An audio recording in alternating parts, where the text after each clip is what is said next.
Okay, మళ్ళీ మీతో మాట్లాడతాను జితేంద్ర గారు, మల్లికార్జున గారు. సార్, పీసీఆర్ గారు ఒక్కసారి ఆ ఇంటర్మీడియట్ బోర్డ్ టాస్క్ ఫోర్స్ ఏదైతే ఒక జీవో ఇచ్చిందో దాన్ని ఒకసారి డిస్ప్లే చేయండి. ఒక కాలర్ ఉన్నారు, ఆయనతో మీతో మాట్లాడతాను మల్లికార్జున గారు. నరసయ్య గారు భూపాలపల్లి నుంచి. నమస్కారం అండి నరసయ్య గారు. చెప్పండి. నమస్కారం సార్. ఇది మొత్తం ఈ విద్యా సంస్థలు ఈ నారాయణ గాని శ్రీ చైతన్య గాని సార్ కాలేజీలలో ఎలా ఉందంటే సార్, వాళ్ళ అన్న ఫీజు ఎంత ఉంటుందో ఆ ఫీజులో ఒక 500 కన్సల్ట్ చేయడానికి కూడా తక్కువ ఉంటే బ్యాగును పిల్లలను బయటికి గెంటేస్తారు సార్. మళ్ళా ఎలాంటి దారుణమైన ఫీజులు ఉన్నాయండి సార్, అని విని ఎరగని ఫీజులు ఉన్నాయి సార్. ఫస్ట్ ఇయర్ లో మేము మా అబ్బాయికి అయితే ఫస్ట్ ఇయర్ లో 2,50,000 మాట్లాడుకున్నాం సార్. ఓకే, అయింది సరేలే అనుకున్నాం. తర్వాత మళ్ళీ బుక్ ఫీజు అవి అని మళ్ళీ ఒక 30,000 వేశారు. ఓకే, సరేలే అని కట్టేసినాం సార్. ఏ కాలేజ్ అండి? Narayana college sir. ఓకే, మళ్ళా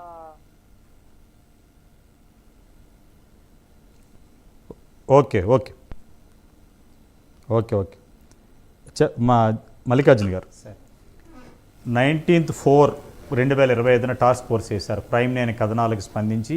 అది కూడా ఎందుకు వేశారంటే సబ్జెక్టు కరెక్షన్. చాలామంది విద్యార్థి సంఘ నాయకులు, కొంతమంది ప్రముఖ అడ్వకేట్లు మేము కోర్టులో ఫీల్ వేస్తాం, రేపొద్దున ఇంటర్మీడియట్ బోర్డు సెక్రటరీని పార్టీ చేస్తాం, విద్యాశాఖ మంత్రిని అలాగే ప్రిన్సిపల్ సెక్రటరీని పార్టీ చేస్తాం. ఎందుకంటే ఇది జరిగింది సమ్మర్ వెకేషన్ హాలిడేస్ ఇచ్చారు. 31 మార్చి నుంచి 1 జూన్ వరకు తెలంగాణలో ఉన్న ప్రైవేటు ప్రభుత్వ జూనియర్ కళాశాలకు సెలవులు. కానీ ఈ బరితెగించిన విద్యా సంస్థలు ప్రముఖంగా శ్రీ చైతన్య ఫస్ట్ ఆఫ్లైన్ పెట్టారు. విద్యార్థి సంఘ నాయకులు ప్రైమ్ నైన్ ప్రతినిధులు ప్రత్యేకంగా లైవ్ ప్రోగ్రామ్స్ ఇస్తుంటే భయపడి 2-3 రోజులు ఆన్లైన్ పెట్టారు. దాని తర్వాత మళ్ళీ ఆఫ్లైన్ పెట్టారు.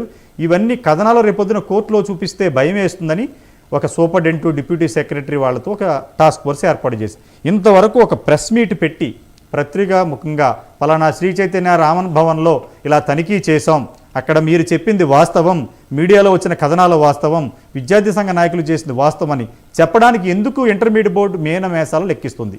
ఏమంటారు మీరు? సార్, ముందుగా ప్రైమ్ నైన్ వీక్షకులకు అదేవిధంగా డిబేట్లో పాల్గొన్నటువంటి పెద్దలకు అందరికీ నమస్కారాలండి. ముందుగా దేశం హితం కోసం కావచ్చు, సమాజ హితం కోసం, అదేవిధంగా పేద విద్యార్థులకు అండగా ద ఫోర్త్ ఎస్టేట్ మీడియా ఎప్పుడు సపోర్ట్ ఉంటుందని నిరూపించినటువంటి ప్రైమ్ నైన్ న్యూస్ యాజమాన్యానికి నిజంగా ధన్యవాదాలు తెలుపుతున్నానండి. ఎందుకంటే నేను కూడా గతంలో ఒక విద్యార్థి నాయకులుగా ఉంటూ గతంలో సివిల్స్ ప్రిపేర్ అయ్యి మేము కూడా యూనివర్సిటీస్, కాలేజెస్లో ఎన్నో ఉద్యమాల ద్వారా పిల్లలకు స్కాలర్షిప్ల విషయంలో కావచ్చు, విద్యా సమస్యల విషయంలో కానీ మేము కూడా చాలా చేశాము. ఈరోజు ఇలాంటి మంచి యాజమాన్యం అంటే ప్రైమ్ నైన్ న్యూస్ తీసుకొని మిగతా యాజమాన్యాలు అవి ఏవైనా కావచ్చు, ప్రింట్ మీడియా కావచ్చు, ఎలక్ట్రానిక్ మీడియా కూడా పేద మధ్యతరగతి విద్యార్థుల కోసం, దేశం కోసం, సమాజ హితం కోసం కృషి చేయాలని మీడియా ముఖంగా తెలుపుతున్నాం. ముఖ్యంగా సార్, ప్రైమ్ నైన్ న్యూస్కు ధన్యవాదాలు ప్రత్యేకంగా. ఎందుకంటే గత 40 రోజుల నుంచి చూస్తున్నాను ప్రైమ్ నైన్ న్యూస్ వెంట అంటే కాలర్స్ ద్వారా కావచ్చు, లేదంటే పొలిటికల్ పార్టీస్ అంటే రాజకీయంగా ఎన్నికల ముందుకు కొట్లాడడం వేరు, ఎన్నికల్లోకి అధికారంలోకి వచ్చిన తర్వాత ప్రజల కోసం పనిచేయడం వేరు. ఎందుకంటే ఏ ప్రభుత్వం అధికారంలోకి వచ్చినా అంటే రాష్ట్ర ప్రభుత్వాలైనా కావచ్చు, దేశ ప్రభుత్వమైనా కావచ్చు, ప్రజల కోసమే, ప్రజల చేత ఎన్నుకోబడిన ప్రజాస్వామ్య దేశం కాబట్టి ప్రజా సంక్షేమ పరిపాలన నిర్ణయాల కోసం పనిచేస్తాయి. ముఖ్యంగా తెలంగాణలో టాస్క్ ఫోర్స్ ఏర్పాటు చేయడం కూడా శుభ పరిణామమని చెప్పొచ్చు. కానీ అది ఎంతవరకు వాస్తవ రూపం దాల్చుతుందో, దాంట్లో ఎగ్జిక్యూటివ్ కమిటీ మెంబర్స్ ఎక్స్క్లూజివ్గా వర్క్ చేసిన దాన్ని బట్టి అది ఏ విధంగా దిశానిర్దేశం బట్టి మనం చెప్పొచ్చు. ముఖ్యంగా సార్, వాస్తవం చెప్పాలంటే ఇప్పుడు సమ్మర్ హాలిడేస్ అనేటివి కూడా ఇవ్వకుండా పిల్లలకి ఒక స్ట్రెస్ని తీసుకొచ్చి పిల్లలకు రిలీఫ్ లేకుండా ఒకవైపు మానసిక ఆందోళనలు చేయడం ఒకవైపు అయితే, ఇంకోటి పేద విద్యార్థులని భయపెట్టి లేదంటే రకరకాలుగా స్కూల్ ఫీజెస్ అని, లేదంటే కాలేజ్ ఫీజెస్ అని, లేదంటే యూనిఫామ్ ఫీజెస్ అని, స్కూల్ బుక్స్ ఎక్స్ట్రా ఫీజెస్ అని, నిజంగా అడ్మిషన్ ఫీజెస్ అని దాదాపుగా లక్షల పైగా అడ్మిషన్లు వసూలు చేసేటువంటి కాలేజీలు చాలా ఉన్నాయి సార్. అవి చిన్న కాలేజీల నుంచి పెద్ద కాలేజీల వరకు పేర్కొంటే ఈరోజు మేము ఒకటే స్పష్టంగా చెప్తున్నాం సార్, భారతీయ జనతా పార్టీ తరఫున ఒక విద్యార్థి నాయకులుగా గతంలో పనిచేసాము, ఏబీవీపీ కావచ్చు, అదేవిధంగా ఈరోజు భారతీయ జనతా పార్టీ యువ నాయకులుగా మేము మాట్లాడట్లేదు. ఈరోజు ఒక కామన్ మ్యాన్గా, ఒక మధ్యతరగతికి సంబంధించినటువంటి ఒక విద్యార్థిగా కూడా నేను దీని మీద మాట్లాడుతున్నాం.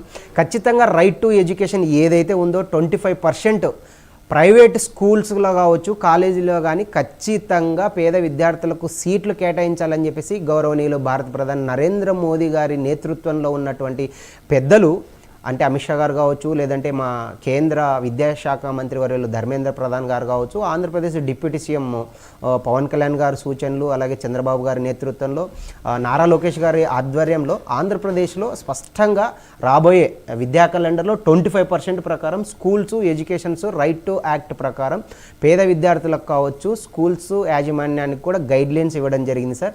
ముఖ్యంగా తెలంగాణ రాష్ట్రం అనే కాదు, దేశంలో ఉన్నటువంటి అన్ని రాష్ట్రాలకు ఈ గైడ్లైన్స్ పంపించడం జరిగింది. ఖచ్చితంగా భారతీయ జనతా పార్టీ తరపున కావచ్చు ఒక విద్యార్థి నాయకులుగా ఇలాంటి సమస్యల మీద మేము ఖచ్చితంగా స్పందిస్తాం. త్వరలోనే అంటే ప్రైవేటు యాజమాన్యాల యొక్క ఫీజు జులుం మీద, ఫీజు మాఫియా మీద ఖచ్చితంగా మా కేంద్ర మంత్రులు ఉన్నారు ఇక్కడ తెలంగాణలో, కిషన్ రెడ్డి గారు కావచ్చు, బండి సంజయ్ గారు కావచ్చు, అదేవిధంగా రాజ్యసభ సభ్యులు లక్ష్మణ్ గారు కావచ్చు, ఆంధ్రప్రదేశ్ రాష్ట్రంలో డిప్యూటీ సీఎం కళ్యాణ్ గారు ఉన్నారు, పవన్ కళ్యాణ్ గారు, అదేవిధంగా చంద్రబాబు నాయుడు గారు ఉన్నారు, నారా లోకేష్ గారు ఉన్నారు, అదేవిధంగా మా భారతీయ జనతా పార్టీ అధ్యక్షురాలు పురంధేశ్వర్ గారు ఉన్నారు. ఖచ్చితంగా పెద్దల సాయంతో మేము రిప్రజెంటేషన్స్ ఇచ్చి పేద విద్యార్థుల కోసం ఖచ్చితంగా కృషి చేస్తాం సార్. ఇంకొకటి, ఈరోజు భారతీయ జనతా పార్టీ ఆధ్వర్యంలో నరేంద్ర మోదీ గారి ఆధ్వర్యంలో 2014 నుంచి 2024లో మేము జాతీయ బడ్జెట్లు ప్రవేశపెట్టి చూస్తే దాదాపు విద్య, వైద్యం, ఆరోగ్య సదుపాయాలు, ఇన్ఫ్రాస్ట్రక్చర్ మీద ఎక్కువ కేటాయింపులు చేశారు సార్. ఈరోజు ఎక్కడ చూసుకున్నా అంటే ఎస్సీ సోషల్ వెల్ఫేర్ హాస్టల్స్ కానీ, స్కూల్స్ కానీ, ఎస్టీ ట్రైబల్స్ కావచ్చు, బీసీ సోషల్ వెల్ఫేర్ అంటే మహాత్మా జ్యోతిబా పూలేకి సంబంధించి కావచ్చు, లేదంటే ఇంకా గురుకులాలు కావచ్చు, మోడల్ స్కూల్స్లో కావచ్చు, ఎక్కడ తీసుకున్నా కూడా కేంద్రీయ విద్యాలయాలు తీసుకున్నా కూడా పేద మధ్యతరగతి విద్యార్థుల కోసమే ఈరోజు సబ్కా సాత్, సబ్కా వికాస్, సబ్కా విశ్వాస్, సబ్కా ప్రయాస్ అనే ఈ సిద్ధాంతం ఏదుందో ఏక్ భారత్ శ్రేష్ఠ భారత్లో భాగంగా దేశవ్యాప్తంగా అన్ని రకాల విద్యా వైద్య సదుపాయాలు ప్రస్తుత కేంద్ర ప్రభుత్వం కల్పిస్తుంది సార్. ఇంకొకటి, ఈరోజు జాతీయ విద్యా విధానంలో వస్తున్నటువంటి మార్పులను బేస్ చేసుకొని ఖచ్చితంగా ఇన్ఫ్రాస్ట్రక్చర్ ఏదైతే ఉందో ఇన్ఫ్రాస్ట్రక్చర్స్ను డెవలప్మెంట్ చేయడమే ఉదాహరణ సార్. మనం చూసుకుంటే ఆంధ్రప్రదేశ్ రాష్ట్రంలో గతంలో వైఎస్ఆర్సీపీ ఆధ్వర్యంలో ప్రభుత్వం ఏర్పడినప్పటికీ ప్రతి జిల్లాకు, అది తెలంగాణ కావచ్చు, అదేవిధంగా ఆంధ్రప్రదేశ్ కావచ్చు, దేశవ్యాప్తంగా ప్రతి జిల్లాకు ఒక మెడికల్ కాలేజ్, ఒక మెడికల్ హాస్పిటల్ ఉండే విధంగా ఈరోజు చర్యలు తీసుకుంటుంది కేంద్ర ప్రభుత్వం. ఇంకొకటి సార్, ఈరోజు నేను స్పష్టంగా చెప్తున్నాను, పేద విద్యార్థులైనా ఎవరైనా కూడా మెడికల్ కాలేజెస్ పెంచడంతో పాటు మెడికల్ హాస్పిటల్స్ని పెంచి సీట్లు కూడా పెంచడానికి ఒక ఉదాహరణ ఏంటంటే ఈరోజు కేంద్ర ప్రభుత్వం ఈడబ్ల్యూఎస్ కేటాయింపుల ద్వారా పేద విద్యార్థులకి అంటే అగ్రవర్ణాల్లో ఉన్నటువంటి అన్ని రకాల పేద వర్గాలకు కూడా నీట్ ద్వారా కానీ, లేదంటే ప్రభుత్వ ఉద్యోగాలకు సంబంధించి కూడా వాళ్ళకి ఈరోజు రిజర్వేషన్స్ సదుపాయాలు ఇస్తుంటే ఈరోజు సామాన్య పేదరికంలో పుట్టినటువంటి వ్యక్తులు కూడా ఈరోజు ఎంబీబీఎస్ డాక్టర్లు అర్హత పొందడానికి ఈరోజు కృషి చేస్తుంది సార్ కేంద్ర ప్రభుత్వం. ఖచ్చితంగా రాబోయే రోజుల్లో కార్పొరేట్ మాఫియా ఏదైతే ఉందో ఖచ్చితంగా మేము ఇతర రాజకీయ పార్టీలు కావచ్చు, లేదంటే ఇతర స్టూడెంట్స్ ఆర్గనైజేషన్లతో కూడా మేము వాళ్ళతో సంప్రదింపులు జరిపి ఖచ్చితంగా మా పెద్దలకి ఈ విషయం తెలియజేస్తాం. ఖచ్చితంగా ఈరోజు గౌరవనీయులు నరేంద్ర మోదీ గారు అధికారంలో ఉంది భారతీయ జనతా పార్టీ. భారతీయ జనతా పార్టీ యొక్క లక్ష్యం ఎప్పుడైనా కూడా రాజకీయ ప్రయోజనాలు కాదు సార్, దేశం యొక్క ప్రయోజనాలు, ప్రజల యొక్క ప్రయోజనాలు. ఖచ్చితంగా ఈ ఫీజు మాఫియాని అరికడతాం. ఖచ్చితంగా అవసరమైతే ఈ తెలంగాణ టాస్క్ ఫోర్స్కు సంబంధించి కూడా మేము ఒక రిక్వెస్ట్ వాళ్ళని అడుగుతాం. ఖచ్చితంగా ఈ టాస్క్ ఫోర్స్ ద్వారా ఖచ్చితంగా కార్పొరేట్ స్కూల్స్, కాలేజెస్ యొక్క ఫీజుల మాఫియాని మీరు ఖచ్చితంగా అరికట్టాలి. ఎందుకంటే చాలామంది పేదవాళ్ళు ఫీజు కట్టలేక అర్ధంతరంగా చదువులు ఆపుతున్నారు సార్. అలాంటి డ్రాప్ అవుట్స్ కూడా తగ్గాలి. తగ్గినప్పుడే సమాజంలోకి యువత బయటికి వస్తారు. ఎందుకంటే నేటి బాలలే రేపటి పౌరులు అన్నట్టు ఈరోజు చదువుకునే అవకాశం మనకు ఫండమెంటల్ రైట్ సార్. ఖచ్చితంగా విద్య అనేది మన 6 to 14 ఇయర్సే కాదు, దాదాపుగా హయ్యర్ స్కాల్స్లో కూడా దాన్ని ఒక ఫండమెంటల్ రైట్గా మనం ప్రతి ఒక్కరికి కల్పించాల్సిన బాధ్యత ప్రతి ఒక్కరి మీద ఉంది. సో ప్రైమ్ నైన్ న్యూస్కి ముఖ్యంగా ధన్యవాదాలు తెలుపుతున్నాం సార్. యోగేశ్వర్ కుకుట్పల్లి నుంచి లైన్లో ఉన్నారు. నమస్కారం.